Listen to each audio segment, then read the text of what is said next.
You are probably not the best that your man has ever had, or your woman. Even if he says it during sex, even if your girlfriend is there saying, oh my God, this is the biggest penis I've ever had in me, this is the best, it's probably not. Another one is men don't always want to have sex or have to want to have sex. Take a deep breath. What do you mean by this? This is actually something I saw being discussed, where men were saying that anytime a man doesn't want to have sex, it becomes an issue that's so big that they majority of the time they feel like they almost have to have sex. Hi guys, Murugi Munyi here. It's Lydia KM. And we're back again with another episode of The Messy In Between. It's definitely TMI.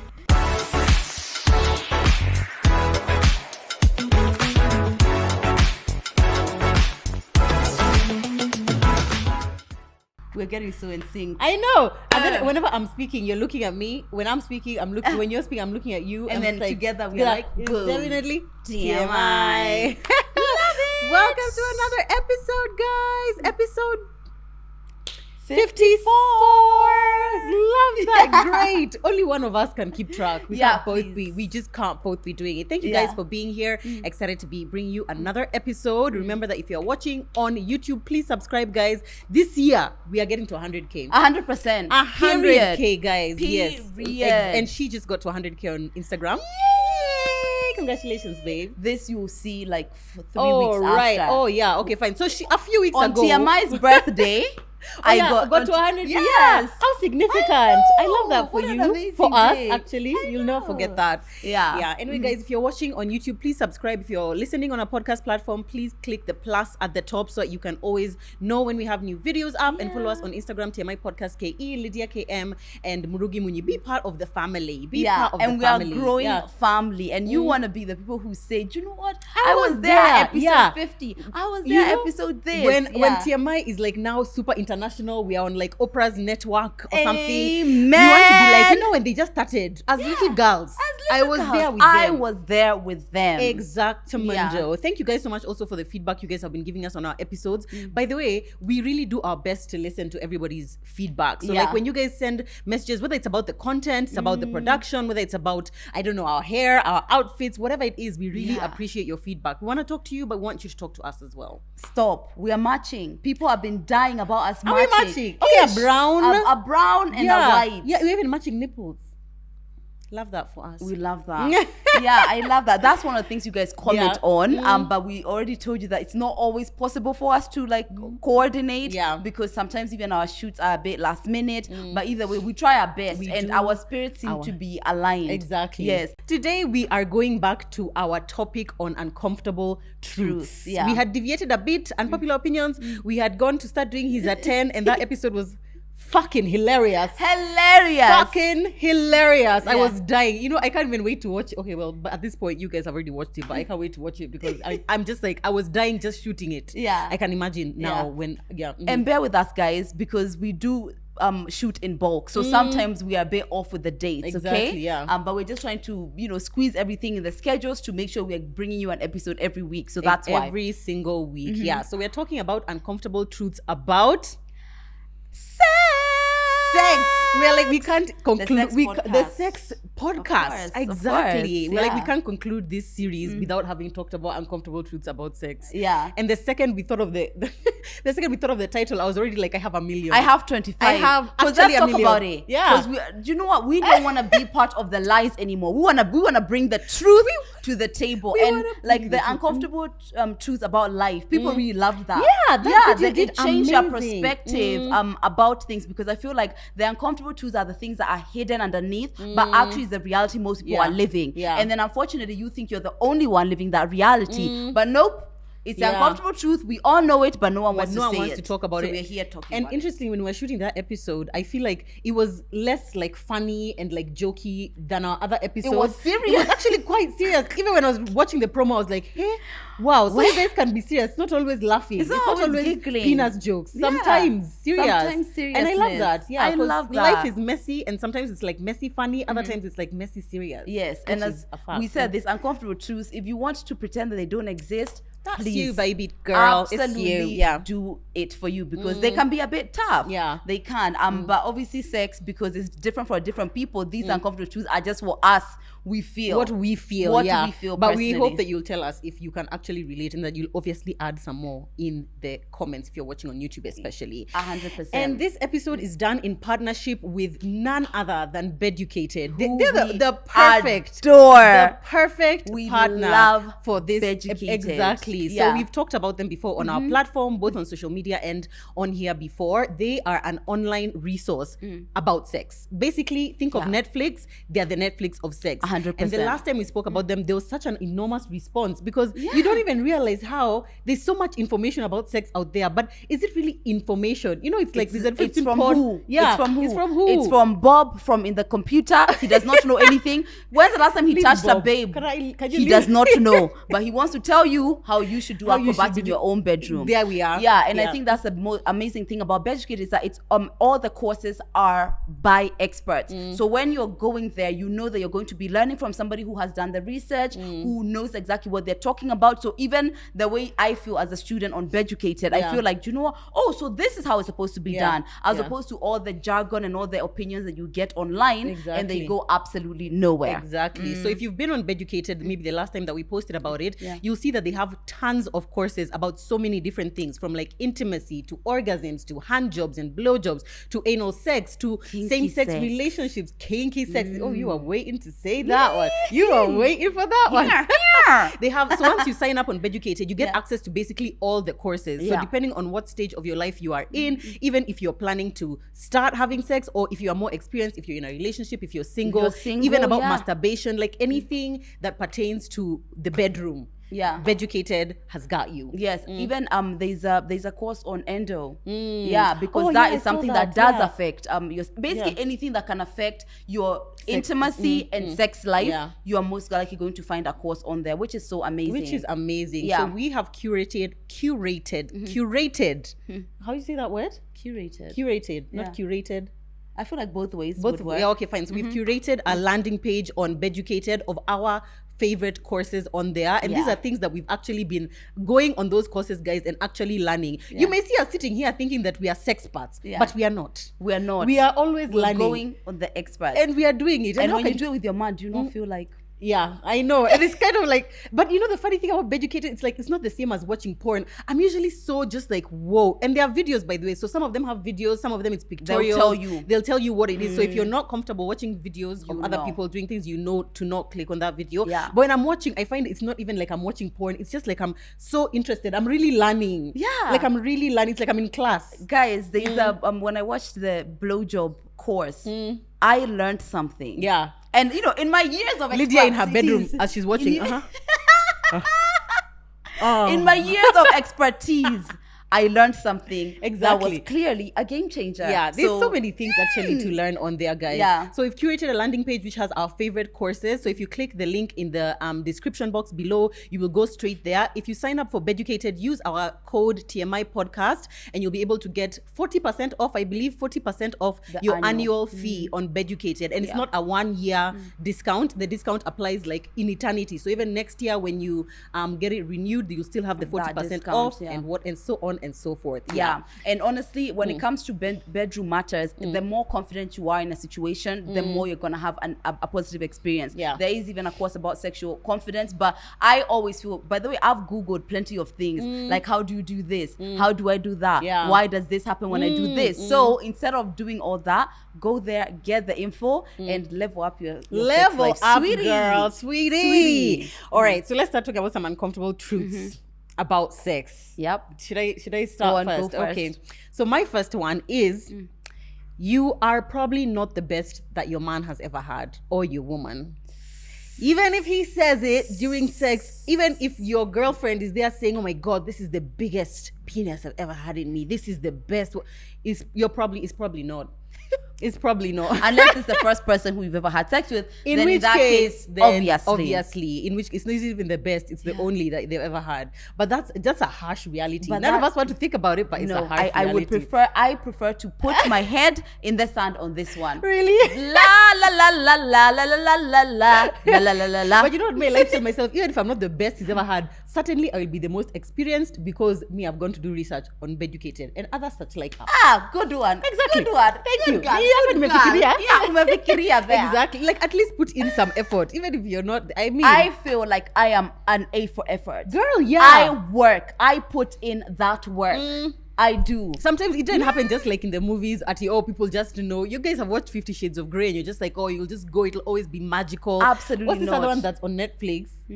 Is it 365 days or something like Yes, that? and that is, to be honest, that is borderlining on some like sexual assault. I can't girl. tell. Yeah, I so he won't let her go. So kidnap. Let's start there. Kidnap. And then I don't understand how any of this is hot. I was just like, okay. what are we celebrating? What are we celebrating? I found that was really weird. Yeah, exactly. So I feel like, yes, I'm a hardworking one. I'm always willing to put in effort. So and maybe we can take that. We can, I guess. We're hard workers. At least we're hard workers. For sure, the ones that he's had before have not worked this hard. Yeah. Because me, I go, you research, sometimes just be like, even if you've been married or in long-term relationship, just be like, babe, maybe we should try this. Bring something, maybe we should try this. spice things up. Yeah, don't just lie there waiting for your man to come and bring Starfish. all everything. Yeah. Waiting. That's you. That's you, who babe. you are. Is that you? No. No. Yeah. Do But better. anyway, that's the truth. That's the truth. Another one is men don't always want to have sex or have to want to have sex. Take a deep breath.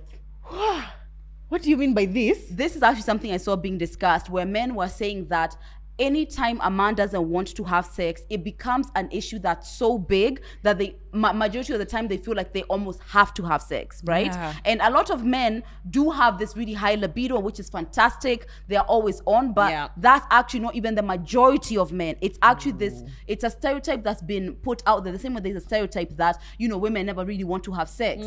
So it's just a stereotype. And there are plenty of women who are on the other side, and there are plenty of men who are on the other side. So every time your man doesn't want to have sex, it doesn't need to be this, I've been rejected, he doesn't want me, he wants somebody else. He's cheating.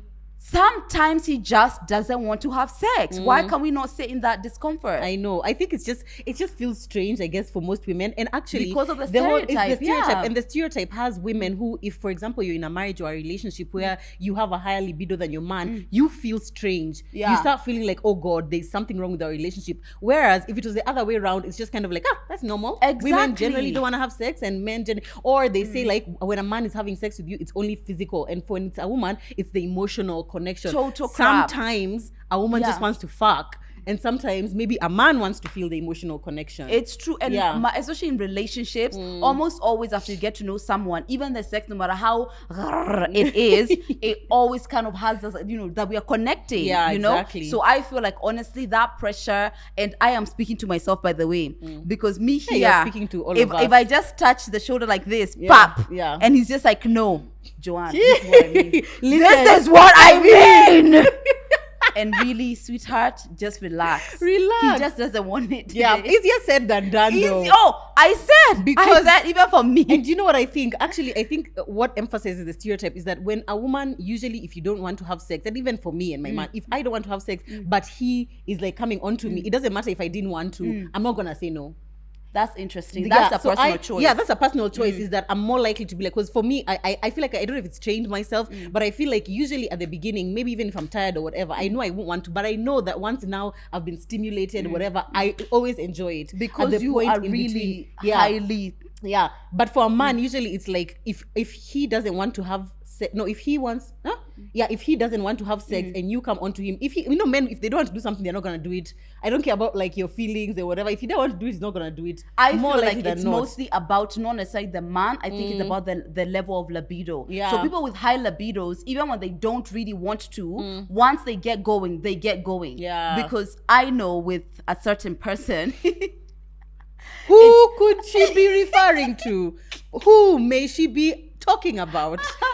It's a matter of, even when he doesn't really want to, he'll just go along with it, and it will find him there. But that's because he's also a really kind of like high libido person. I think it's more about that more than men and women. Really? Yeah. May feel like if it's low libido, that even is a medical issue. What? Low libido. Yeah, especially in men, because there's something that links the testosterone. Yeah, because there's something about how their testosterone causes them to have that. But the low libido, not necessarily like that's how he's always been, because most likely you probably all started out like rabbits, but now life has happened. He's really busy at work, he's tired, whatever, he's working extra hours, he's so stressed busy out there, but when it comes here at home, you don't want to be busy. Okay, you can discuss this in therapy, sweetie. but like, low libidos are not always like I have a low libido. Like for me, when I'm working out, when I'm going to the gym, I am just like on, so on. And when I don't have as much physical energy, my libido isn't as much. Really? Yeah. It's affected by many things. It's affected by many things. Also, I think age is a factor, because I feel like women, once we cross 30, I feel like our libido skyrockets. I don't know. I think it's the body confidence thing. Yeah. Now you're like more likely, you're happy in your body or whatever, and you just have reached this place of acceptance of like, I like what I like, I don't like what I don't like. Yeah. But I feel like for men, as they get older, because of those factors of age, or they are probably advancing in their career, they probably have so many other things, whatever, they are busier, so probably it has the opposite effect. So now we are crossing each other like this. Mine is going like this, yours is going like this, and then now it's like what I found that my libido is higher when I'm single. I am. If you are hoe, just say don't couch it in libido. If you are hoe, say. Yeah, but I've already said this before in many episodes. I find that sex is a big part of how I find intimacy. And when I'm now like safe in a relationship and I know the person and we are doing more things, I find intimacy in different places. So then I end up not necessarily finding all the intimacy in this one place, you know? I guess that makes sense. Yeah, because now you're cooking dinner together and you're it's like, doing it's so much more that's making you feel really connected to your partner. Exactly. But anyway, now that I'm going to the gym, we straight. Exactly. We straight. We good. Yeah. So anyway, her point was, let your man rest. If you don't want to have sex, then mean that he's cheating, not or for he's 6 not attracted months, to you. breathe. Women crying. Crying. Because now he's no longer attracted to you. Here and there, I don't Honestly, think it's a problem. Please. Okay. Another uncomfortable truth about sex is that the sounds and the smells are a part of it. Funky. They're not, the sounds and the smells, they're just not that great, but they're part of the experience, you know? It's like, there's just, you know. But guess what? I find that the not so niceness of the smells and the sounds is what makes sex so boring. Exactly. But some people hate that. Some people are just like, oh God, there's that smell. You know, especially like this vagina smell. Because it's like it's like the end of the day or something. It's like at 4 p.m. You've been walking around. You've sweated. You've been walking around, you're sweaty. Yeah. Exactly. Your man has come, his balls have been stuffed up in his little boxer shorts the whole day. Of course, it's not gonna smell like soap and like roses and whatever. Fresh flowers. It's not fresh flowers. Yeah. But I feel like that is part of the experience. And sometimes someone can make you feel like it's supposed to smell a certain way. There's pressure to go shower quickly before you whatever. But why? It's just part of the experience. Even the sounds, the pussy farts and I don't know. I feel no way about pussy farts, by the way. I've said this before and I will say it again. So you have just Lydia's come manifesto. from Lydia's manifesto on pussy farts. Especially on doggy. Yeah. So I have just been here, first of all, arching my spine to a way that it's not even supposed to be like that. And then you have just been ding, ding, ding, ding. And then when I come out and my pussy makes the fart that it makes of its natural accord, you want to frown on me? I don't think so. I am going to do this pussy fart and you are going to sit here and smile. But not smile. Don't force me to smile. I mean, I'll accept it, but I don't love it. You know what I'm saying? As in, I'm just not willing to feel bad about something which is like, now what can you do, Joanne? Nothing you can do. And the more awkward you feel.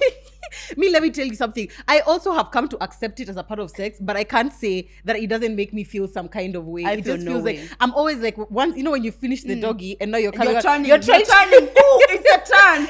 You're turning now to face him. To face so that you can now, oh Lord. And now when it ends, you're both facing each other. Hi. Here you are. Here I am. And the worst part is that the pussy fart is not like an ordinary fart. It's wet. And there's the cum spitting out, and it's just like and there you are, bad B. There you are. Look at yourself. At this point, your wig's already halfway here. It's been pulled, like you're sweaty. Your lash is half. You amidst the smell. But this is the reality of sex, guys. And it's that rawness, that it's like you're at your completely most vulnerable self. That's what makes it so great. Me too. It makes me feel so sexy. I feel like actually it's like no one else. I'm not sharing this space with anybody else. It's like you. Only you. I'm letting you see me half wig pussy farting. Imagine Only you pussy farting your way through Nairobi. Anyway, guys, that is just sex. That's just the way that sex is. And there are some people who, you know, you've heard people saying at my man always wants me to shower before sex and whatever. That is a level of bondage that I just cannot. Bondage. That's bondage. Joanne, you use bondage so often. That is bondage. Anything is bondage. Slavery. That is slavery. I have to shower. Like, imagine you get home at the end of the day, or like, you know how you have like a midday romp, you know, a midday kind of thing. Now you have to go shower. You need to. So if you have makeup on, you're about to. Good night. No, I don't think so. I feel like there's and also even I think with the personality of just like, you know, things have to be just so perfect. There's a level of kind of freedom you haven't even allowed yourself to get to, because I feel you just like release yourself, you know, and then whatever comes. Yeah, you know? and just be comfortable. Ladies especially, because I don't feel like men sit somewhere. I think they will bring you their full ball sack full of sweat and ask you for a blowjob. Dripping. You're enjoy, there. babe. You enjoy, sweetie. Have your ice cream. There you go. My next one is not everybody likes it. Whoa.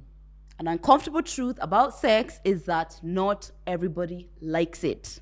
My immediate thought is to be like, triggered. are they? My first thought is that could it be the people they are having sex with? That's my first thought. But that's the thing, and I feel like this pressure that everyone needs to love sex like this is toxic. It is. It's toxic. People feel so much pressure. It's like, you know, maybe especially maybe me and you, the way we talk about sex, people must think that sex is this thriving and amazing for everyone, and then that actually stops your experience being what yours is. Number one, not everyone has the same kind of sexual drive. Not everyone feels comfortable being naked in front of somebody else, having sex, but they do it because it's part of a relationship, and here we are. But honestly, I think a lot of people don't enjoy sex, but we are always kind of pressured into believing that it has to be this thing that everyone enjoys. It's great that if you enjoy it, but not what on earth in this world do we all have to enjoy? That's too much pressure. Avocado. And there are some people right now who say yuck.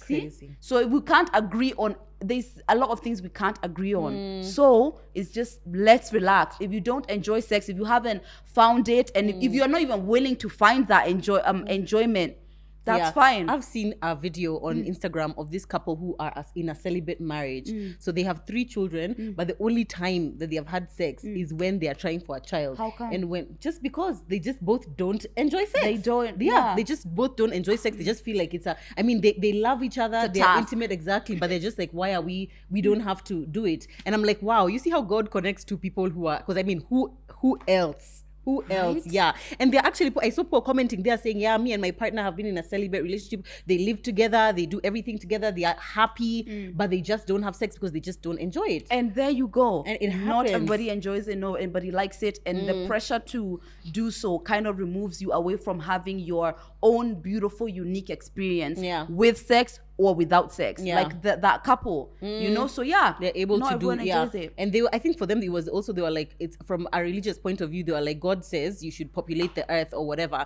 So they were having sex like solely to reproduce, you know, to procreate, and that's it.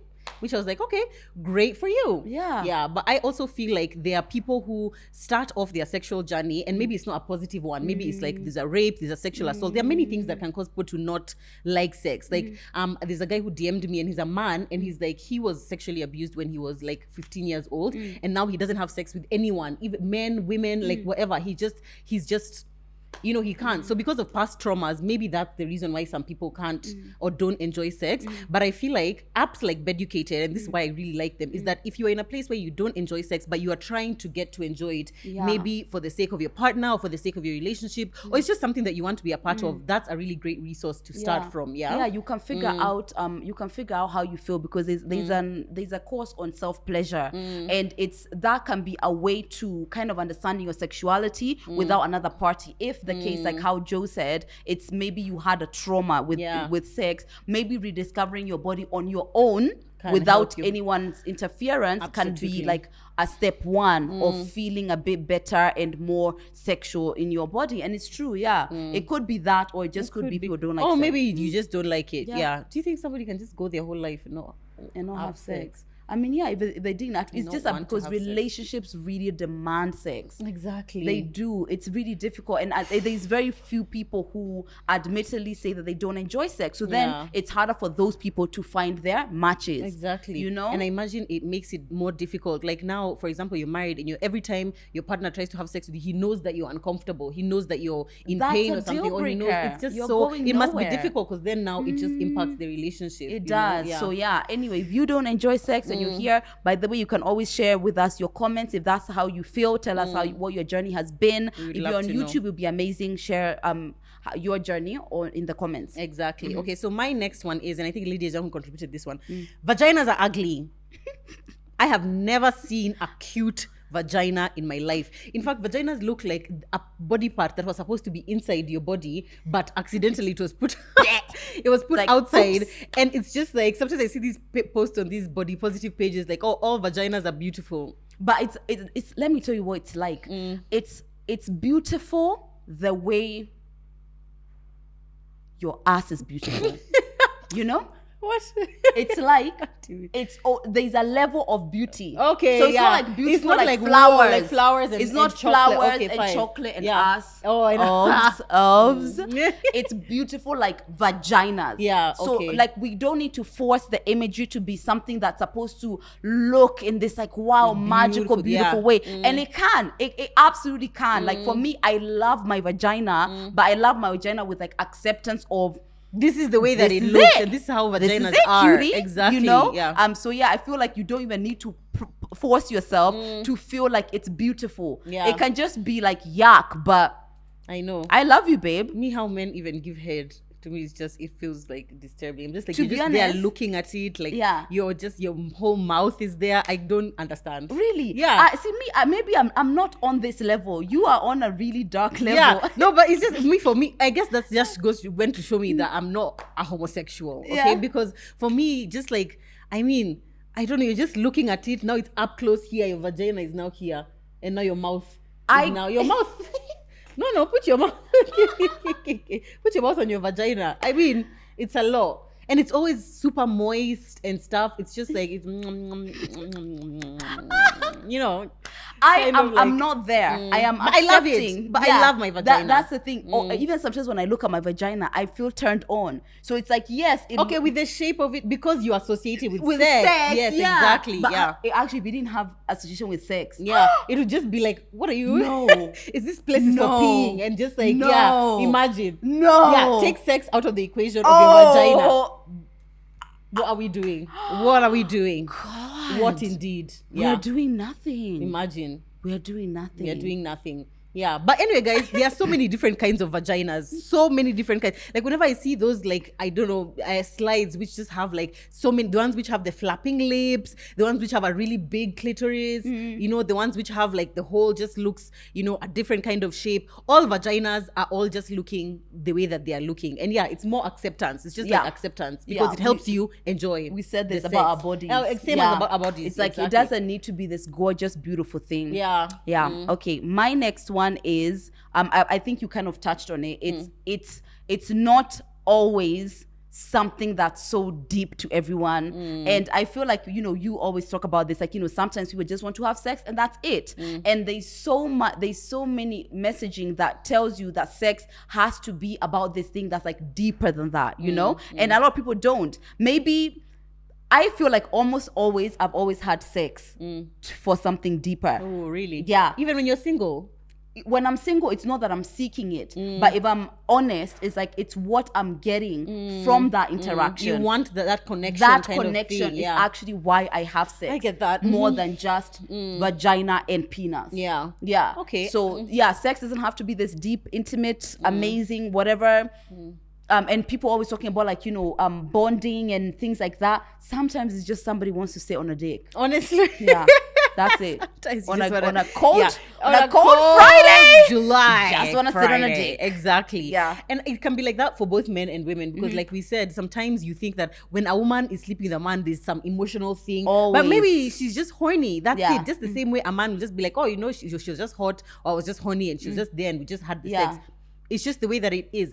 I, however, do feel that whether we like it or not, there is some emotional something, even if it's just in the moment, that we share with anyone that we have sex with. Like, even if you like to just be like, for me, it's just, it's just like any pussy or any dick or whatever. I feel like everything is driven by emotion. Exactly. I feel like there's always like something, even when you see that person who you slept with, even how many years ago, you're just like, I mean, there's just something. Yeah, or even could just be that what you're getting from that person, or how it makes you feel at that moment. So whether or not it's like you don't necessarily want to connect with him, but you want to feel something in yourself. Exactly. Whether it's just like, I'm hot, I'm sexy, I'm beautiful, I'm wanted. There's something you're seeking emotionally from it. Exactly, yeah. That's why, I mean, as a woman or a man, you would sleep with someone who maybe you're sexually attracted to, but you can never be in a relationship with this person because it's literally just the sexual attraction. There's nothing else to it.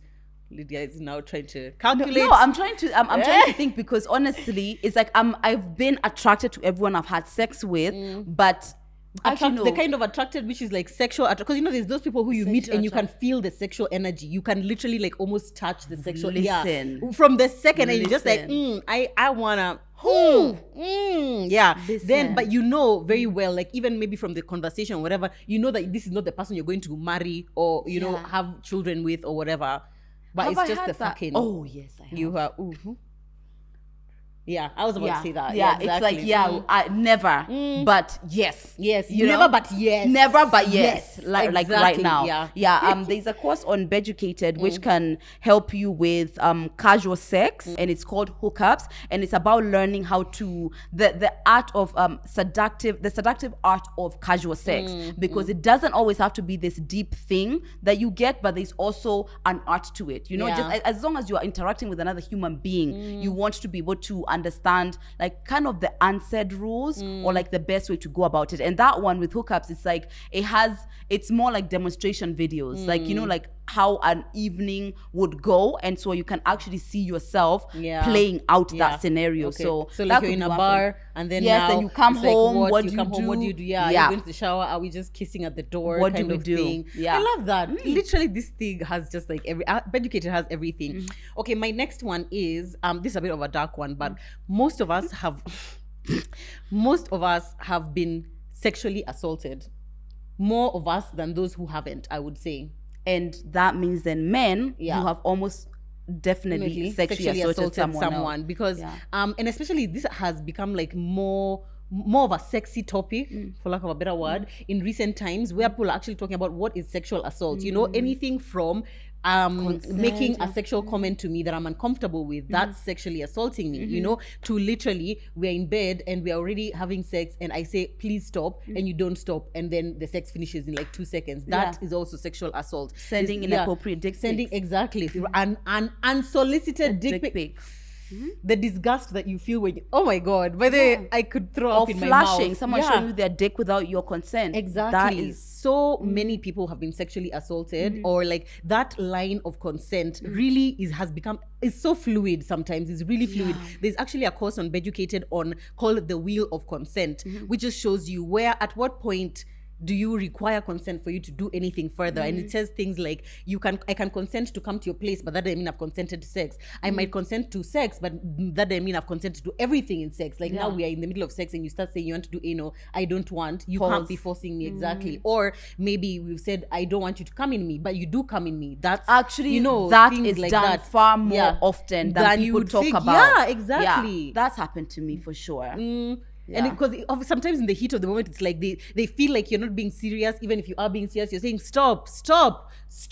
But now is it like a stop, or is and it now like he's a come stop? inside you? Exactly. And then guess what? If you're pregnant, oh my god, she's trapped me. I don't know. Exactly. Really? Did she or did you trap her? Exactly. Yeah, so I feel like that's definitely I was actually reading an article where the title was so intense. It was like, you've probably raped someone. Oh my god, I read that one as well. Exactly. On Google, and I was just like, I read it and I was just like, oh my gosh, you don't realize how that consent will. And by the way, follow Karen Lucas on TikTok and on Instagram, because she's always putting out really good content about consent and how important it is at every stage to ensure that you and your partner are on the same page. Because at any point, and this is not just for men, this is also for women, because women rape too. Yeah. And women sexually assault men one too. way of sexually assaulting is your man doesn't want to have sex this one time and you've decided that he must be cheating. You force him to have sex. That's You sexual guilt assault. him.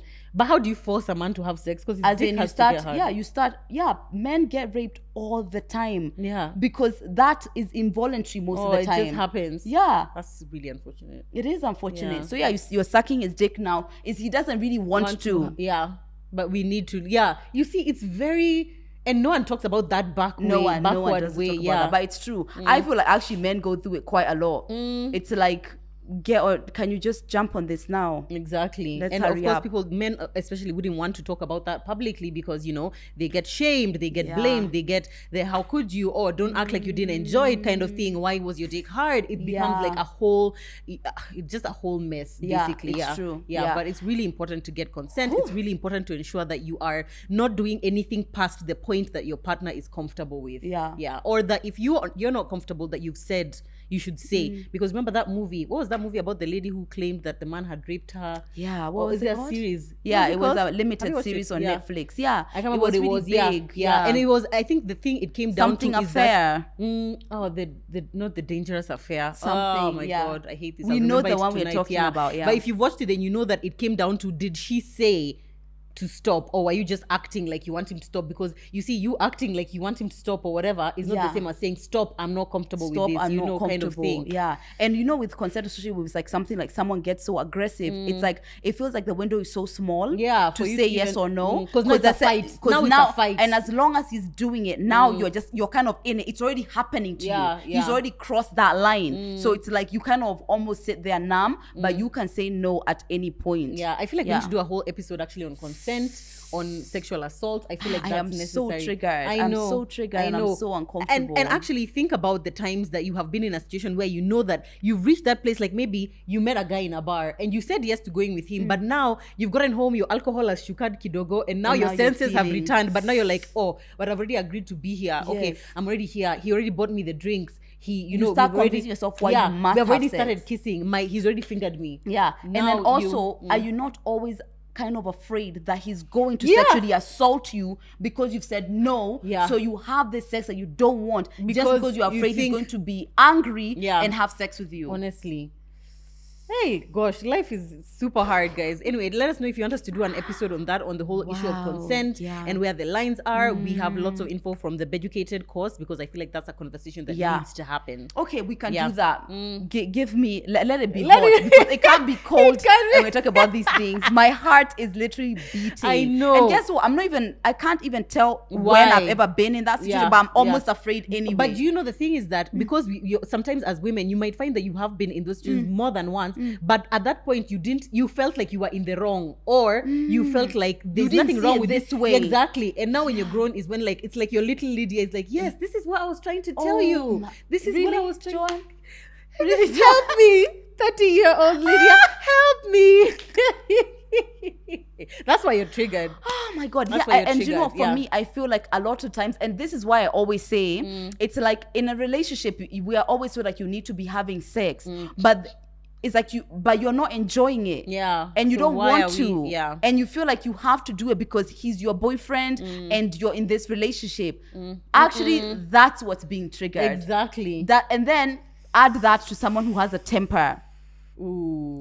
Let me give a story time. Let me give you a story time. So there's a time when I was going through like pH imbalances. I've shared this before in a previous relationship, and thrush is really painful when you have sex, right? It's so uncomfortable. So painful. Any kind of friction. Ooh, yeah. And this is another thing I feel like we need to address. Why every single time that I kiss or touch you, it has to be sex? So now it's like I have thrush. And it's like I don't want to have sex, so I'm kissing on you, and then when that's your man, it's not that's just my man, it's my man. And then we start to have sex, and it's just like it's too painful. Because have you ever had sex on thrush? It's literally fire. So then I stop. He's livid. Man, I don't even understand. Why do you assume you know who I'm talking about? I don't know who you're talking about, but whoever it is, that's horrific. Livid. And the pressure is like, so you in your head, you're telling yourself, this is your boyfriend, you need to be having sex, right? Or it's like, why can't it be we were just kissing and touching and that's it? And also, why pissed? Why pissed? Yeah, surely it's like, okay, disappointed. It's like, I'll take disappointed, you know, but angry. Pissed. Oh God. Yeah, actually, that's what's person. triggering. Yeah. So now the next time, the second he kisses and touches you, what are you going to do? Ooh. It's either now you're having to like, decide am I going to, the wrath of your anger versus having and then sex. the worst thing about what are you doing? Yeah, exactly. And it's like now probably they make it feel like it's your problem. Like, okay, if you didn't want to have sex, why did you come kiss me? Why did you come touch me? Because and funny enough, I am trying to introduce more moments where we can just kiss and hold hands and just be next to each other naked. Without having sex. Yeah, I don't like that unwritten rule. So it's kind of like it's either I kiss you or hold you or we have sex. Yeah. Like it's either stand over there and we're in a relationship. Surely. It doesn't make any sense to me. Yeah. That's a heavy one, guys. Whole episode on that loading. That is definitely heavy. My next ones, more of us are fluid than not. Facts. That's a fact. Don't get triggered. Down. It's okay. Babe. Yes. It's okay. Men and women. Men and women. Listen, actually, first of all, if anyone hasn't, you said you haven't seen it as well. McKenna and Jerry, they're doing a series called Fluid Fridays, and I'm telling you, the conversations there, you will see that actually most of us are definitely fluid. It might turn you on as well. It might turn you on. Did it turn you on? Lydia is a light. Yeah, you won't. I feel like there's so many things that you like. I feel like number one, sexuality is not just like A or B. It's like a spectrum, and it's very what you're feeling in the moment, what you're in touch with, what you are feeling like, I don't know, in that moment, how confident you're feeling about yourself. I know I've definitely been more fluid, as it were, the more I've been in touch with myself and I've released the sense of judgment that comes with it. Yeah. You know, you realize that it's like almost like a switch. Yeah. When you stop judging yourself, you find, I don't know, you're more relaxed, you're more open. Yeah, exactly. And now since like recently, obviously the LGBTQIA plus movement has become a lot more globalized. There's a lot more conversations about it, a lot less judgment, a lot less stereotyping about it. I feel like now people are a lot more open to doing it, but I think definitely still on the low. Like somebody will have a whole girlfriend, but they would never ever be seen out in public with them, because now once you do it, it's a political statement, right? It's a political statement. Like love is love. It's not just I like to fuck girls. Exactly, especially in a country or in a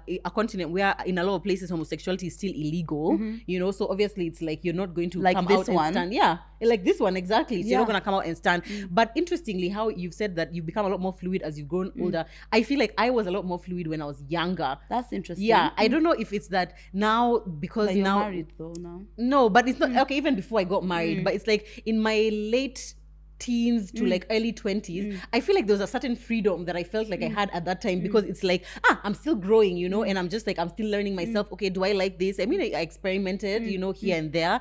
And then I didn't feel like there was judgment because everyone around that time was experimenting. It's just like, you know, it is what it is. Yeah. But now the older I've gotten, the more I feel like any kind of interaction that I had, especially in my like mid-20s, there was like, it felt very committal. You know what I'm saying? I guess like, because we are really in a sense of commitment at that and then age. Now you start thinking, gosh, am I a homosexual? You know? Oh, really? That's so interesting. Or you start thinking like, oh, okay, fine. It's like, I don't know, maybe there was a pressure to label myself, because now people were like labeling this, okay, me, I'm transsexual. Somebody else is like, oh, me, I'm this, I'm a lesbian, I'm gay. And you're just there like, okay, what am I? So I know I'm attracted to men and I love men, but I enjoyed that experience kind of thing. It's like, okay, what is there? Where am I? You know, kind That's of thing. That's so interesting. But I guess maybe, also it might be because of like the seriousness that, you know, came into your life after that point. Or also maybe you are just like done. Maybe like, exactly. Now we've had fun. now like let's get serious. Let's just be that. Serious. Whereas for me, I feel like so much of my growth, so much of my healing, so much of my emancipation has come a lot older. So that has definitely reflected in my sexuality as well, in my openness, in my willingness to try things, in my lack. First of all, I have no shame with sex anymore. Yeah. It's like it just died. I don't know where it went, but it just died. I am just so willing to bring up anything, even with my man, like, let's try this. No inhibitions. Even like with your body, you know how you just, when you're younger, it's just kind of like, oh dear, is he looking at my, my sagging boobs? Is he whatever? Are my stretch marks an issue? At some point, oh God, you're just like, now we're here. Now we do what? Enjoying that granting. He loves it. Exactly. And when you realize how little men think about the things that you think they are thinking about, you're thinking about, oh, is he looking at how my tummy is flopping up and down as we are fucking? He doesn't he has no clue. He's engrossed. Exactly. In your butt and your beautiful vagina. Your beautiful vagina. Yeah. Also, another thing I love about Beducated actually is that they have lots of courses for if you're in a same-sex relationship, if you're in a heterosexual relationship, is male to male. I think I saw, is there a female to female? I think there must be one there. But basically, whatever kind of relationship you're in, or if you are in that stage of like being fluid and you're trying to see, might I enjoy this? They have tips for you. Yeah. And guess what? Honestly, I feel like that little door you open, behind it is a gate. It's a gate. It is a giant gate of a world that you are just like, wow, this exactly. Yeah. And there's a point in my life where I was just like, I'm going to die with fantasies. Imagine me, and nobody has locked my leg. Yeah. And sometimes you don't even know what you're going to enjoy until you actually try it. I know. So if your man has been suggesting threesome, imagine just try. Listen, that road. Just try. No, but okay, I just mean like some people are so against trying anything beyond what is the ordinary. Even if this is like, okay, butt play, he wants to try some butt play, or he wants to try role playing in the bedroom or whatever. But because for you, maybe you might feel so closed in, you just be like, oh no, I don't want those things. But imagine, try and you might enjoy it. Yeah, and you might enjoy I'm going to say something as well. Religion plays a huge part in sexual shame. Oh yeah, it does. Almost always you find that you have this feeling like it's like you're doing something wrong. So if you do decide to have sex, it becomes, and I know what the Bible says about sex, but if you do decide that you're going to go against that, you carry that shame with you. So it takes a long time to kind of for you to wash it out and to start feeling like, okay, I've decided I'm going to have sex, and that's just a decision I've made. The guilt and the shame that comes with it is usually unnecessary because you're here now. Exactly. So either just follow what the Bible says. Follow the Bible and just do what you're going to do. Or if you're now here, or the Quran or whatever religion you're part of, or be here fully being here. Exactly. Especially so many people, we grew up where the only sex education you got from your parents is don't have sex until you get married. Madness. Yeah. And then now you're married. And our mothers were pregnant at the wedding. 1 plus 1 cannot be 62. It's not adding up, babe. It's not adding up. And the thing is that you'll realize that people they want you to not have sex until you get married. But when you get married, you're being told about how you should please your husband, you should whatever. Where would I have even known to do all those things? And then now at that point when you're realizing, oh, sex is painful for me. I don't enjoy sex. I don't whatever. And now you're in all those issues. Not that I'm encouraging everyone to have sex before they get married. I'm just saying if it's a decision that you decide to make, just get at least the education from Beducated that you need for you to make the right decisions, 100%. Yeah. Oh God, yeah. Anyway, no shame. No shame. Yeah. And that's why, by the way, we trigger other people. Yeah. Because you are holding that shame, you are holding that closeted idea and like, let me keep this quiet to myself. Yeah. So my openness about it is making you feel uncomfortable, but it's only a reflection of your own discomfort with it. Because I'm good. Exactly. Yeah. Okay. My next one is that size matters. She said what she said. She said what she said. I feel like, and we are not here to shame anyone who has all different kinds of, the same way that there are different kinds of vaginas, there are different kinds of penises. Yeah. But an uncomfortable truth is that we can't act like it doesn't make an impact in terms of how the sex is experienced. It makes a difference. It makes a difference. I feel like if a man has a big penis, he can do bare minimum and it's still going to feel good. He can literally just lie there and don't even move. I'll do the work. I got this. But obviously when it's like maybe less endowed, it's just less. It's less. If it's just less, obviously a lot more work needs to go into making you feel like there's something happening. Yeah, and also for like big booty girls. Yeah.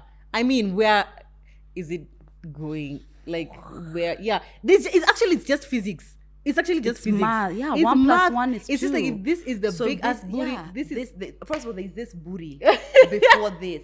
So you need to go through the booty to this. And by the time you're past half the booty, you're out. You're done. Now what is she feeling? She's just like, that one, it's more of a sacrifice on her end. But you see, there's some positions that if someone has a smaller penis, you can work around it. Yeah, you can work around it, but it's like there are some positions that just won't be possible. Like now, doggy probably is not going to be an option, but maybe laid on your back with like legs on your back, the back of your head. Yeah. That's what you're going to have to try and do. Yeah, so I don't personally feel like a man who has not as big of a dick is less than a man. Sure, I absolutely don't believe that. Yeah. And I feel like if you do find a man who is less endowed and is like, all the other things are great, you can always work around this, but you yourself have to change that mentality about it. Yeah. It does matter. It is what it is. But just like the same way, it's amazing when a guy is 6 foot. But yours is 5'2". It's like, it's great when he is, but here he is now. What are we going to do? And you can have amazing sex with a man who doesn't have a big penis, and you can have horrible sex with a man with a huge penis. So it does not equate fantastic sex. It does not. Oh my God, it doesn't. That is just I lost my virginity to someone who would say is somewhat of a horse. Right? And for that to be my first experience for reference. Was, oh my goodness. Crazy. I didn't even let him finish. It was just unbearable. Yeah. Painful. It was really painful. Yeah. And painful, like, so it was just like but then it's a lot. It's too much. Get out, you horse. Please, get out. It's too much. Yeah. And that's okay. Okay. Mm-hmm. Yeah. My next one is, your dad has more to do with your sex life than you think. I said I wasn't ready for this conversation. Get ready. Get ready. So obviously you hear things like, how even us, we perpetuate this idea that girls with daddy issues, we're good in bed, It's kind of true. So there's this is all studies that have been shown, and I was doing this research on it because I didn't want to give information that was false. There's a lot of studies that have shown, there's some that contradict what I'm about to say, but there's a lot more that say so. So ladies, women who had like an absent dad or a dad who wasn't present emotionally are more likely to be promiscuous, and they're more likely to interpret sexual interest in men. So when you speak to a man, men who had that maybe a difficult relationship with their dad, were more likely to believe that person is sexually interested in them. Whereas other women who weren't like that were able to just be like, have that interaction without inferring that sexual part of it, which is so interesting. On the other hand, if your dad was an over-fathering kind of father, like, daddy's little god, you were also more likely to be promiscuous. We can't win. I know. We can't win. Yeah, let us be hoes because then. Both of them, there's an over. Oh, okay, it wasn't fine. like just normal fathering. It's like over-fathering, because when it's time to, now your hormones want a man, you seek it so much because you're trying to balance that other one, and obviously you can't do it that way. Yeah. So yeah.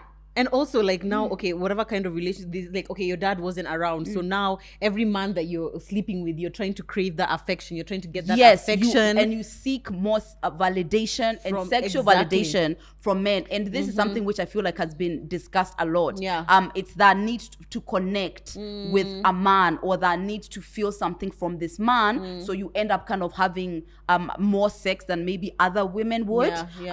Personally, my daddy issues manifest in the complete opposite. It's my lack of trust. I've told you this. Yeah. It's like, I don't trust to be around a man. So it's like, I'm less likely to even sleep with you because I don't trust being with you, Oh, wow. Yeah, that's mine. I don't know if I have properly identified how mine manifests. I know there was a period in my life that I went through, I think it was my early 20s, where I would tie so much of my validation to men, not just sex, but like men complimenting me, men saying I'm beautiful, things like that. Men showing up to things like saying, okay, I'll be there at dinner or whatever, and then them showing up. Like the bare minimum was like, wow. So it's like, oh my God, this is amazing. And so that obviously led me into situations where this person is obviously manipulating you. They don't want, but they know exactly what to say and what to do to ensure you're there. Exactly. And you're there, you're scared. Now you're in that situation of you don't want to have sex, but you're going to have it anyway because you're like, I don't want him to stop loving me. I don't want him to, think that I'm not capable of giving him what he wants. You want him to stay when really he was gone a long time ago. Yeah, he was gone. He did not care.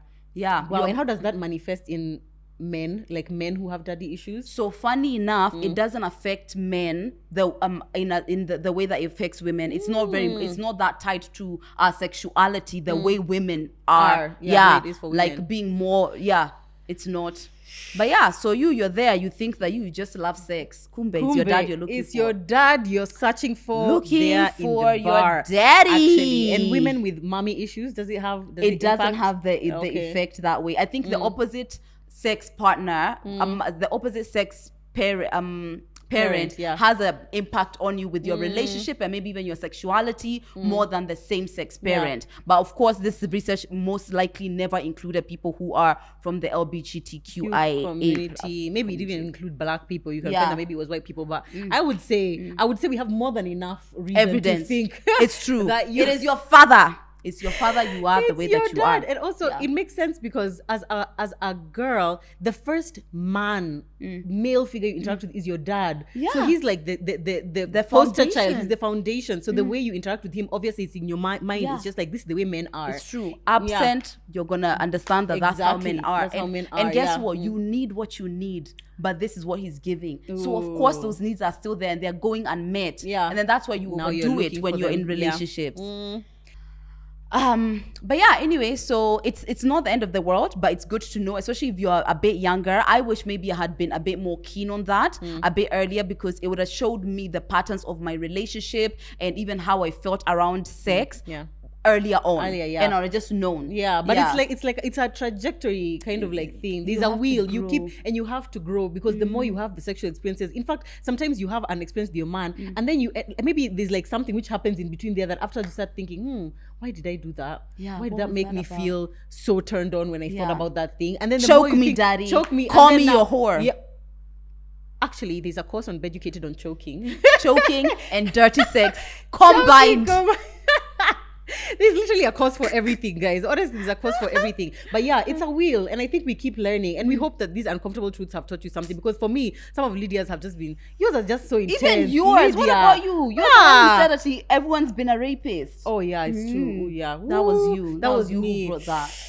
Yeah. Anyway, guys, if you've gotten nothing else from this segment, it's just that you should go on Beducated, because there's a course for you. Also, there's like, no matter how old or young you are, because I've seen there's a course on embracing menopause. If you're struggling with painful sex, there's a course on vaginismus, which I believe is like having painful sex, managing painful erections, because there's people who are going through those things. So go on there, guys, sign up, use our code TMI podcast and click on the link in the description, so you can get 40% off your membership. And also there's a free trial. There's a free trial. You get to try them for a day. A day. You get to try them, and then you see what you want, and then you can get your discount. Trust us, once you try, you definitely will want to sign up, because one day is not enough to get all the information that they have on there. And I don't know if this is what I should necessarily be promoting, but if you watch these with a partner, sex life resolved. Like that. Done. Exactly. D for done. It's like porn, but helpful porn. Yes. You know what I'm saying? It's like helpful. We are learning, but it's fun. Helpful porn. It's not just, daddy. No. Now it's like, this is the proper way to handle the penis when you are about Anyway, if you go and see that course, you know why I'm doing that. You know, but you don't know because you've not signed up. Haven't signed up.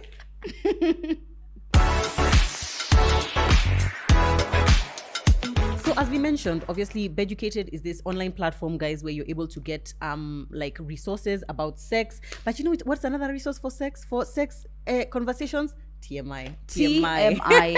Hashtag sex podcast. And we really appreciate, by the way, that you guys feel free enough to send us your issues and your dilemmas. Trust you me, guys, we take them very seriously and we read through them. It's like we are going to be doing an exam. 100%. Yeah. So there was a lady who wrote to us and she was asking, how long into a relationship is it the appropriate time for you to bring up the kinky side of you? Because you know there are things which you're not telling people, like, I'm into smelly dirty feet. That's what turns me on. Yeah, BDSM. Like, at what point do you start saying that? Is it like day date 1? Are you now saying it at date 10? And then also, what is the appropriate way to bring it up? You know, because you can't just be like, babe, I'm gonna send you a link to Beducated. Can you just go and look through this and then we no. Like, what is the appropriate way to do it? Can you do it over text? Are you doing it during sex? Is it pillow talk? What is the etiquette?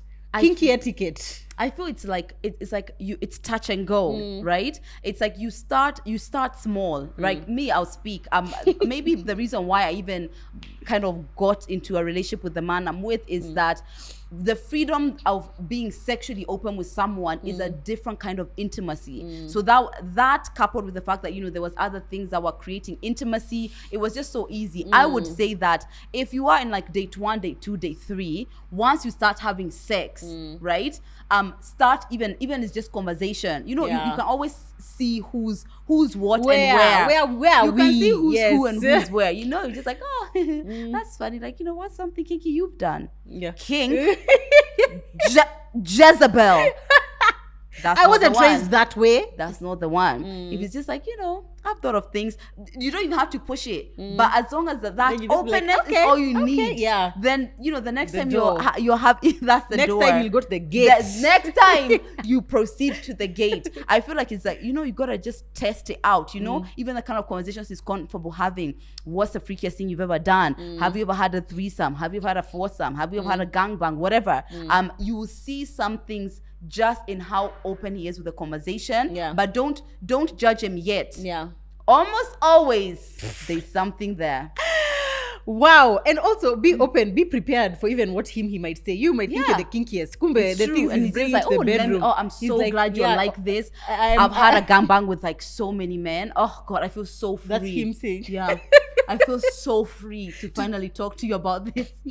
You are, sweetie. Oh yeah, I mean, I was just thinking of a little bit of like a little choking here and there, but a finger in the butt. But I mean, a whole gangbang, geez. But I agree with what Lydia said. I feel like it's different for different relationships. There's some people who, by the second week, you are already having like crazy mad sex, and it's like you are already like that sexual energy is there. But there's some, maybe you guys are waiting for you guys to have sex, and maybe he seems like more of a conservative person. I would say it differs. It differs for sure. But as a small step at a time. Don't start date 1. It's just like, can we have anal? Like, can we just start in this? Relax. Let's just relax, you know. Let's take it slowly. And as you said, read the cues of your partner. If they seem really opposed to any form of like besides missionary, then you already know this is not the person you're about to start having conversations about. Can you pee on me? Like, obviously it's not the one. Yeah. And I feel like that's a difficult place to be, and people don't talk enough about how sexual incompatibility is a massive issue. Ooh, yes. It's to feel like there's a cap of where you can go, but you are willing to go so much farther. It's a bit difficult. But it also depends on like, if everything else in the relationship is so phenomenal, there are some people who are willing to trade that off for like, okay, the sex is great, but it's not like, I'm not saying all the things that I want to do, because sometimes there's like all these other things are so important. Amazing. But if the sex is that important to you and you genuinely feel like, if I continue this relationship, I'll cheat. I'll cheat with the one who actually we are going to be doing, you know, crazy acrobats. So I guess it depends. There's a course on so on Beducated, there's a couple of courses. So the first one is dating, relating, and mating. So this is about the 3 stages of relationship, and that might be able to help you and guide you to see where you can slot in some of these requests, because as we said, it's not hello, how are you, give me some anal. There's like stages and processes. There's also Tantric date nights. So this could be something which you start experimenting. Again, even if you're in a relationship, even if you guys are having amazing sex, if you have that kink, right? Like there's this kink which I heard that like a man tells you to go and have sex with other men, and then you come back, don't clean up, don't nothing, and they want to eat you out and have sex with you. When do you start there? Because a woman might think that you just want an open relationship, and you like that's, you know, it's different. So you start with like now the tantric dates. It's a way to deepen your intimacy, but to start off with like, you know, it's Beducated, it's never like loud. It's always soft and sweet and profesh. It just feels very profesh. Profesh. Another one is experiments for couples. So if you want to start experimenting, this could be a way on how you start having that conversation. learned, some of the tips you can bring into your relationship to help you expand it. You know, because just because he doesn't like, you know, being choked or BDSM doesn't mean there might be another way that he finds a different kind of pleasure that you can do for him and he can do for you. Exactly. And here's a way that if you don't want to put yourself out there, you can be like on Beducated and just be like, hey babe, look at this Nini that Kina TMI we're talking about. Anal. Then now instead of saying you want to do the anal, just be like, what do you think about this? Like anal, have you ever tried it? So looking at him with a small eye. Just be like, babe, look at this. What are your thoughts on this? Straight? Yeah, okay. Maybe not. Yeah, maybe yuck. Not. Even you yuck. Meanwhile, last night your dildo was deep in your bum. Deep in your bum. So there are ways to go about, you know, bringing up that conversation. I think that's a great idea. That bring up something like a third party like kind of thing. Look, did you see this? To hear his opinion that's not about you, so that you don't end up being the weirdo Jezebel, and he is like, because you can't backtrack now. Once you've already said, now that you said you like anal, now that's all he sees when he looks at you. Penis in your butt. Penis in bum. That's it. Anyway, Mm. guys, we hope that by everything we have spoken about today, you can see that Beducated is a fantastic resource that you and your partner or your potential partners or just you by yourself can be able to use to upgrade your sex game. Remember to use the link in our description box and use our code TMI podcast. Not Period. TMI podcast. TMI podcast. Period. Not period. Just TMI podcast. TMI podcast. TMI podcast to get 40% off your membership, guys. And there's also a free trial. So go in there, see what courses you might want to do. But the good thing is that once you sign up, you get all the courses. You get all of them. Because, you know, and life endless. Situations are changing. It's endless. Look how happy. I tell you, we are so happy when we're talking about they add courses all the time. From the last episode to this one, there's new ones. Exactly. That I'm just like, hello friend. Hello friend. You're here to help me. Exactly. Fantastic. Anyway, guys, as much as we're having this uncomfortable truth about sex, we want you to know that whatever your truth is about sex, it's valid. Absolutely. We're just sharing the ones which we believe are like maybe for us or that might be a bit more general. But we hope that everyone there, you are having amazing consensual sex that makes you feel safe, that makes you feel warm, that makes you feel connected to your partner. Or if you're just sitting on a dick, that's okay too. Do it. Yeah. Nancy. We'll see you guys on the next episode. Bye.